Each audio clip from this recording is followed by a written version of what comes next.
Hey folks, it's Dr. Brenda, money coach and the founder of the Gutsy Women Club, where women dare to dream and take bold actions to follow their heart's journey. So most of you know I'm a full-time RVer. Still relatively new at it. I'm into my 4th month. And already, had quite the experiences. This week has been a little bit treacherous. I've been running from or avoiding tropical storms and hurricanes, and so I want to talk to you about planning and preparing for this. At least I'm sure that those of you though who are seasoned veterans, you probably have a few more tips. Add them below to the comments. I'm open to all kinds of suggestions. I'm just going to share my experiences. So I'm in Florida. Tropical Storm Sally turned into Hurricane Sally. And I was planned to stay at the campground, the state park campground, right in the path of the hurricane. So a week ago, Sunday morning, the park called. They were evacuating the campground. And so they called at 10 a.m. and I was supposed to be out of the RV park at 11 a.m. Okay, so I was in Tallahassee, about 2 hours east of there. I set up the only appointment I've had in all these 4 months, a firm commitment was to go to the county offices, the tax collector's office, and take care of my driver's license, my vehicle registrations, taxes, voting, all that stuff to set up domicile in Florida. And that, of course, was Monday morning. Had to cancel that. Rescheduled it for Thursday morning, looking at the weather, and it's like, okay, well, it might be okay for Thursday. And then the hurricane slowed down like 2 miles per hour. I mean, it took forever to reach land. So by Thursday morning, I was all set to head over to the county office, getting my RV ready, and the campground started to fill up the night before, maybe the 2 days before. It had been pretty empty, but now most of the spots had been taken, so I knew people were fleeing from the storm. And so I'll tell you, here's a tip. You start seeing your campground fill up, and especially if it's not a weekend, they're fleeing something, okay? Talk to your neighbors, talk to the other RVers around, because sometimes, it's so windy, I'm losing stuff, sorry here.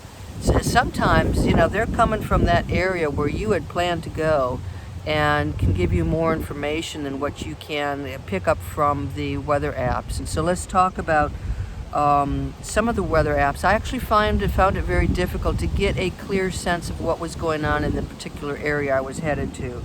But I've got a Apple iPhone, and so I've got apps on there, quite a few weather apps. There's a storm tracker, NOAA, a storm tracker app, which I started to use more and more, NOAA weather.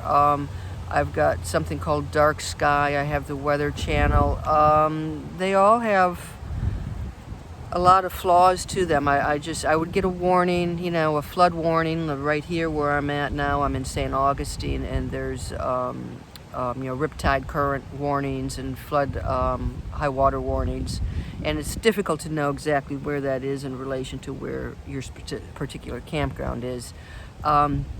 So you do the best that you can do. I think if you can get to a local TV channel, you're going to have probably better success. But don't forget the people in your campground, because some of them are going to be able to tell you exactly what's going on. Now, if you're in the West and you've been experiencing all those fires, there's actually an app called it's called Fire, and so that does some tracking too. But again, any of these things that are going on, the nice thing is I've got my house on wheels, so I can leave. But I also, a couple of things I do is I try to make sure that both of my vehicles, especially if I know that there's weather coming down the pike, have a full tank of gas in them.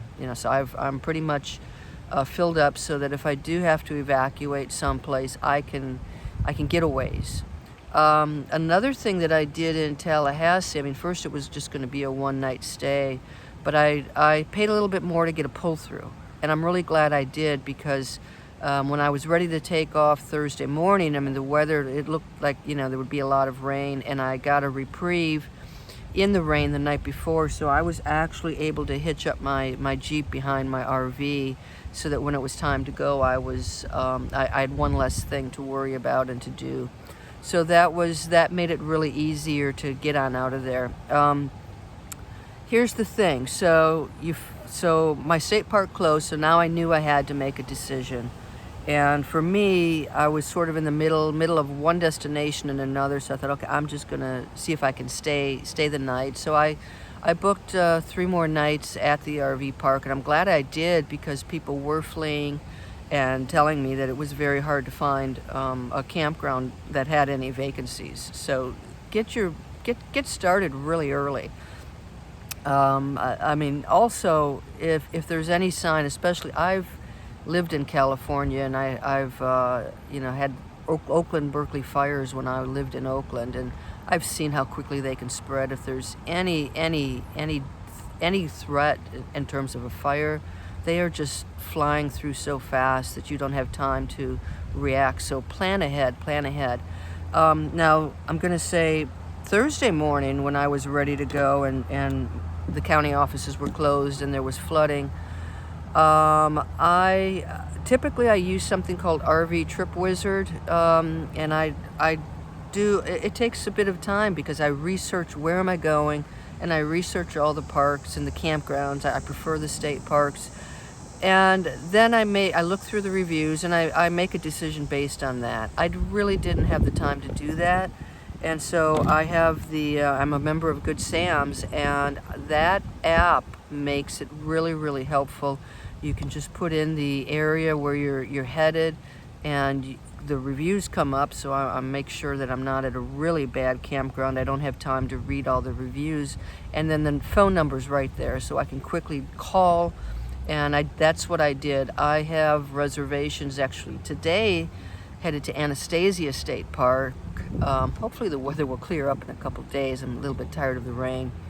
So I thought, I don't need to stay in Tallahassee. I'm going east. I am coming back through that area. I still need to do my domicile stuff, which I hope to take care of later in the week.